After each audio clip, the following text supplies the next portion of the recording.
নমস্কার বন্ধুরা, আমার রান্নাঘরে সবাইকে স্বাগত। আজ আমি আপনাদের জন্য নিয়ে চলে এসেছি আপনাদের অনেকের অনুরোধে বাঙালি বাড়ির শুক্তোর রেসিপি। তো চলুন দেরি না করে রান্নাটা শুরু করি। এখানে রান্নার জন্য যে সবজিগুলো নিয়েছি সেগুলো বলে ফেলি। গাজর, পেঁপে, কাঁচা কলা, বেগুন, মূলো, আলু, উচ্ছে আর সজনের ডাঁটা। এছাড়া আপনারা চাইলে অন্যান্য অনেক সবজি ব্যবহার করতে পারেন, যেমন পটল, বরবটি, শিম। তবে আমি এই সবজিগুলোই ব্যবহার করেছি। এবার রান্নার জন্য যে আসল প্রয়োজনীয় উপকরণ ভাজা মশলা সেটা তৈরি করে নিচ্ছি। এর জন্যই কিন্তু শুক্তোতে এত স্বাদ হয়। আর এছাড়া হচ্ছে রাঁধুনি বাটা।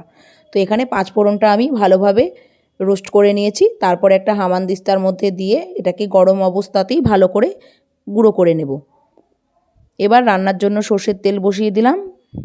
কেটে রাখা উচ্ছেগুলোকে ভালো করে ভেজে নেব। এখানে আমি একটা উচ্ছে ব্যবহার করেছি। আপনারা যদি তেঁতোর পরিমাণ বেশি খেতে চান অবশ্যই সেখানে আরেকটা উচ্ছে ব্যবহার করতে পারেন।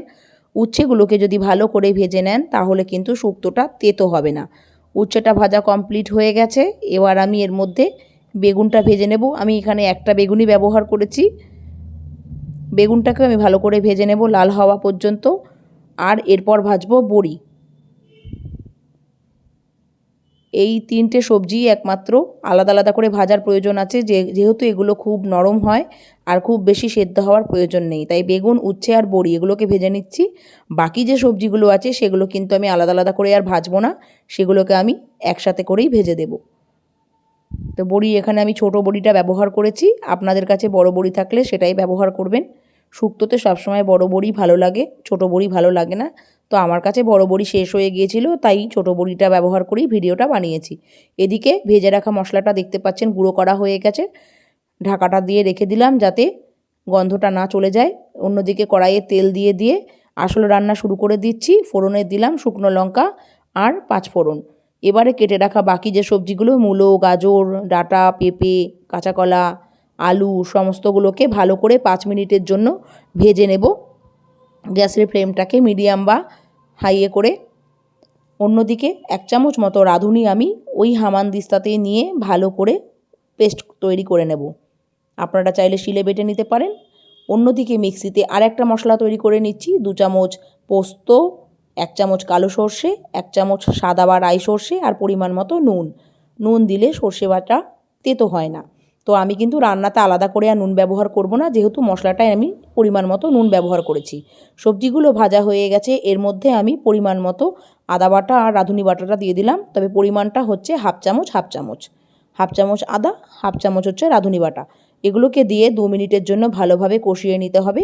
কষিয়ে নেওয়ার পর এর মধ্যে জলের পরিবর্তে আমি প্রথমে দুধ ঢেলে দিচ্ছি। আপনারা চাইলে কিন্তু পুরো রান্নাটাই দুধে করতে পারেন, তবে আমি এখানে দুধ আর জল ইকুয়ালি ব্যবহার করেছি।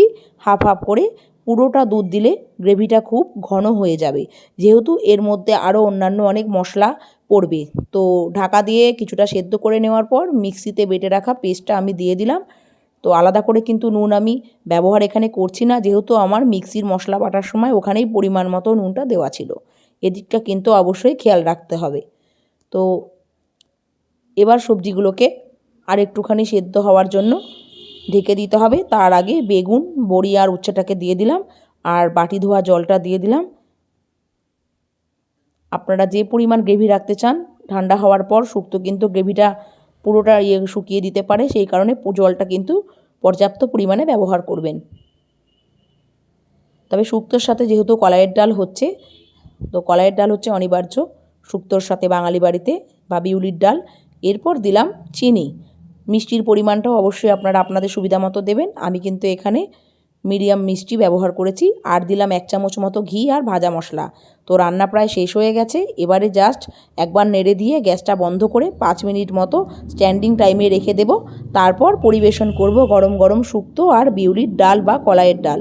তো কেমন লাগলো বন্ধুরা আজকের এই ভিডিও? যদি ভালো লেগে থাকে অবশ্যই আমার চ্যানেলটিকে সাবস্ক্রাইব করবেন আর পাশে রাখা বেল আইকনটি কিন্তু প্রেস করতে ভুলবেন না।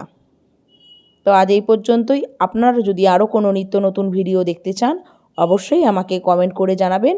আর আমার ভিডিও যদি ভালো লেগে থাকে অবশ্যই আপনাদের প্রিয়জনদের সাথে শেয়ার করতে ভুলবেন না।